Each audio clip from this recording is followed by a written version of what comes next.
everyone. Hope you're well. For the people that don't know me, I'm Joe. For the people that do, I'm still Joe. I'd first like to thank my warm-up act. You did a great job, don't you agree? I know James as Wilson, but for the purpose of this presentation, I'll refer to him as James. This will be a long one, so off the doors. I've known James for a long time, too long, some might say. Back in the 1990s, a little dribbly James joined my primary school back when we were both in year 3. We were probably 7 or 8 years old at the time. So utilising our great school's maths teaching, that means we've known each other for a while. James is a clever man, but at least I hope so. He's cleverer than he looks, put it that way. As I made the decision to copy his science coursework at school, word for word in fact. I nearly called myself Joe Wilson. But what I realised back then was adding value was an important thing. A cherry on top of the cake, a sprinkle of genius, if you will, was adding a conclusion. For that I got a higher mark than a C+, but James only got a C. And they say fraud doesn't pay. Work smart and not hard, I think the saying is. As we all know, James has a passion for cars and seems to know a lot about them. Whether it's his Mark 1 Ford Fiesta which is parked just out there, or his Mark 257 Land Rover Discovery. Along with his camper van, it's quite safe to say he's a car fanatic. When most boys would try and find certain types of magazine, he'd be on the search for an Auto Trader, or a Ford Weekly, or a Vroom Vroom Monthly. I made the last two up, by the way. See how easy it is to say you know a lot about cars. To be fair, it's great to see his passion from being teased for bringing in a Jaguar car book to school. Stayed with him right until secondary school, where we learned CAD. Computer-aided design for the non-nerds here today, and went on to do automotive design at uni. I'm a massive fan of his social media posts and photos of his Ford Fiesta, dismantled and another photo of it put back together again. And then another day, another photo, the steering wheel's missing, the seat's missing. We all have a spot the difference competition.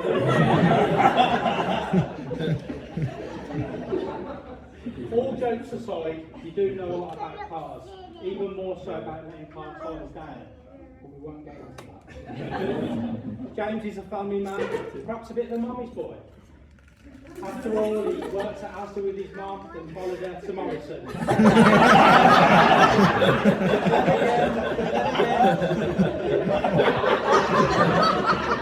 Then again, he did give up his career of trolley pushing to be with his dad at Jaguar.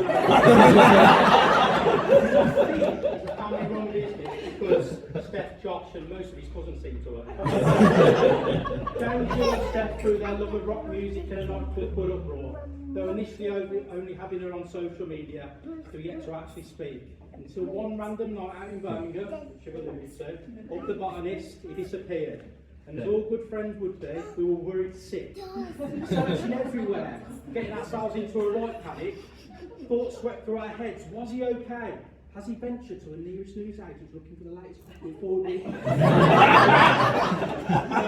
He decided to pull up the chair and gate across the table of Steph, out with her mum and mum's friend, Anne Roy.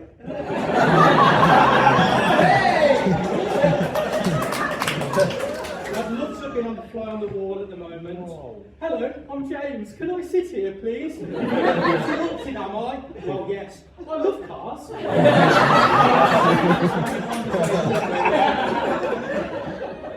I first met Steph properly for the first time when she got on the wrong train, heading to Warsaw.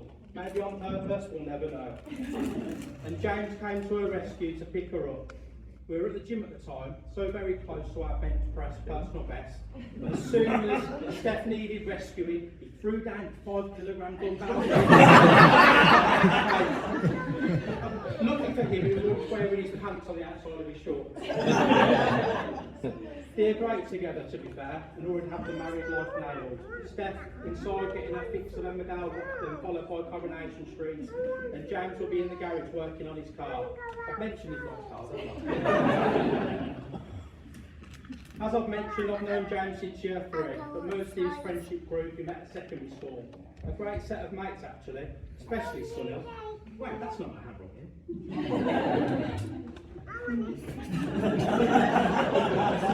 Others have come later, such as car friends, car friends. Camping friends. Oh, camping friends. Biking friends. Oh, biking friends. Yeah, friends. James is a talented guy and thinks outside of the box. On Friday nights, we used to go to a little club called Anarchy, a place of many memories, good and bad. I won't mention them all. A new offer was introduced where you pay £10 in, you've got 10 free drinks. I love that sort of drinks now, offer now. But being skid students back then, we worked out that the drink slip changed each week, the colour changed each week. James smartly worked out that next week's was going to be on blue paper. So using his CAD experience, created a carbon copy of the drink slip. This worked for a brief while, but it soon failed. Now, for legal matters, my lawyers are told to tell you that I do not condone any of this, but we just had a credit crunch, so funds were tight. James's talents don't stop there. He's a surfer, skateboarder and guitar maestro. Once part of a few metal bands, which were brilliant. He's also a seasoned biker, and you can see on social media he's chuffed of its videos going over a jump. A little bit like the Olympics, going over that hill thingy. That's rubbish. That's brilliant. That's the gist I've got anyway of these videos. His biking talents didn't exist in Porter on his stag do mine.